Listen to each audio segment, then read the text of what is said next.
Hey everybody, so I'm cutting the waterway here in this cornfield all around me.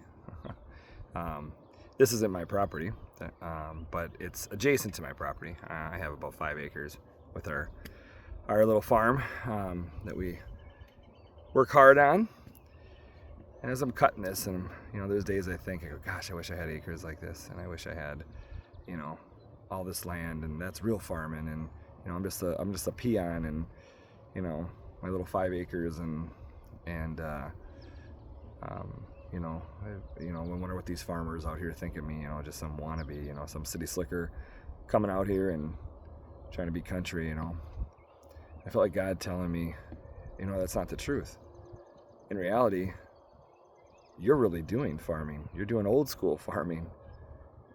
You're doing a lot of things by hand. Yeah, you got a little bit of machinery, little tractors and maybe like a little things to help you. But those farmers with all that land have these big, huge combines with navigation systems in them and all sorts of things that pretty much run themselves, right? And no knock on them.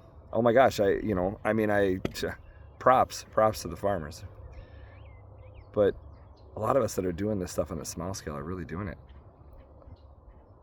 more so to the traditional way of farming, because you got to do a lot of things by hand and have to, a lot of more sweat and tears and blood, right? Than just hopping in a machine and doing something.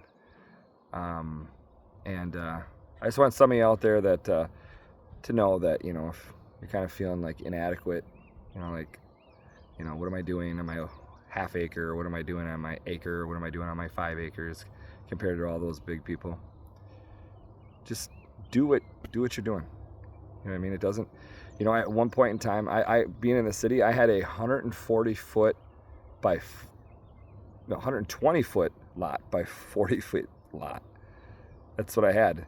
And if I could have got an acre, a half acre, or a quarter acre, I would have been ecstatic. So, point is, be happy with what you have. See the blessings around you, and know that, you know what? You do matter. You do matter. And you don't have to be on a large scale. You don't have to be on, you just don't have to be. You're making headway, and you're doing good. So here's to you that are doing it on a small scale, and keep up the good work. Have a blessed day.